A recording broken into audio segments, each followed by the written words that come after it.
Hey everybody, and welcome to today's quick tip video where we're going to try to get to the bottom of a simple question, and that is how we can add dust to our model. Adding dust is a fairly easy job. So all you need to do is create a dust material, which is fairly easy to create. You just need one V-Ray material. In the diffuse slot, drop in a fall off map,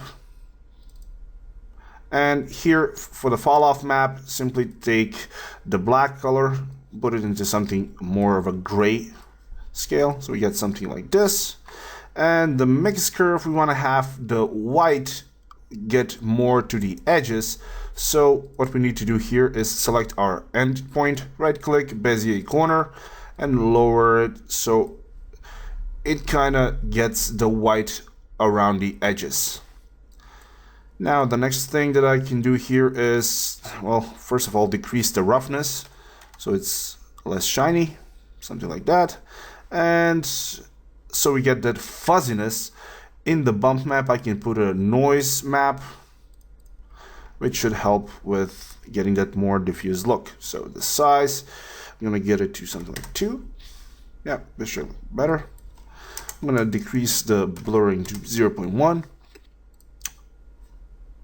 and this should work well for a dust material. Now, here is how my model looks like right now. So I have this as a model. What I want to do here is I want to take my original map, and now instead of a V-Ray material, I want to use it as a V-Ray blend material. So V-Ray blend material, keep my old map as submaterial. And in my first code, I'm going to drag in my dust material, the one that we just made. I'm going to make it an instance. And this is what we have so far. We have that both of the materials, they are blending together.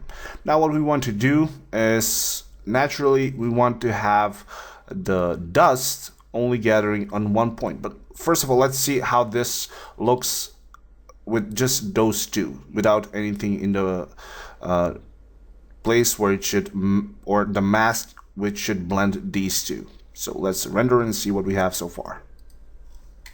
As you can see, this is kind of okay because we can see we have dust on our model, but it's all over, and it's kind of unrealistic because dust tends to accumulate on the top of the surfaces.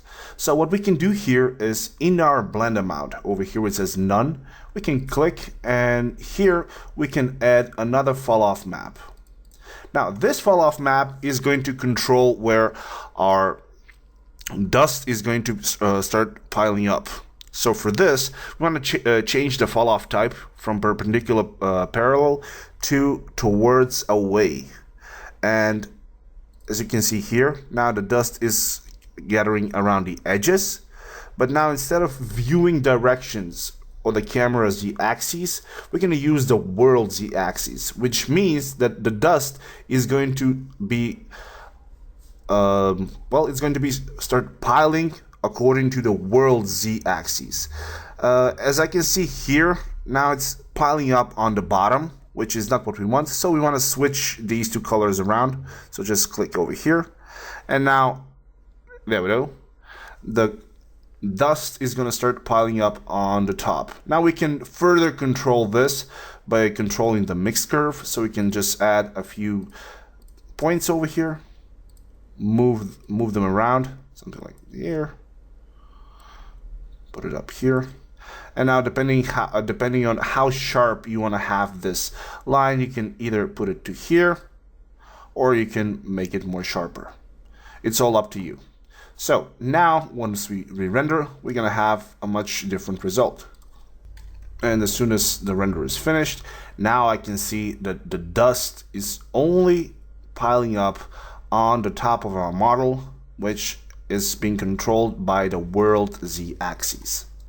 Now we can call this done like this, or we can take it a further one step by making the dust not so uniform, because this would be okay if this was a chair that has been sitting in some attic or somewhere that has been, well, undisturbed. But generally what usually happens with dust, it kind of tends to have some imperfections. So we can choose to control those imperfections with a map. But here's the problem that we face. If we choose to have a map, we're going to have some type of a UV unwrap or a UV map to control just that portion of the map. So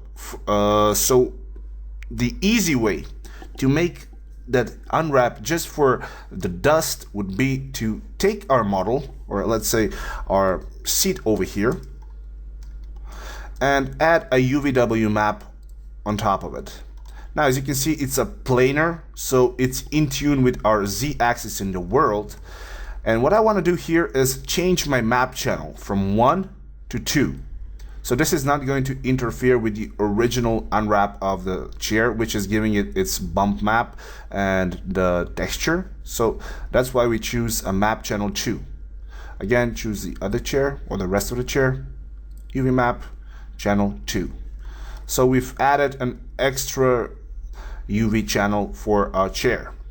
So once we've done that, we can come over in our white portion where it says here, where it says none, click on it and choose bitmap. Now from the bitmap, I can choose to either use the mask that I used in the previous video.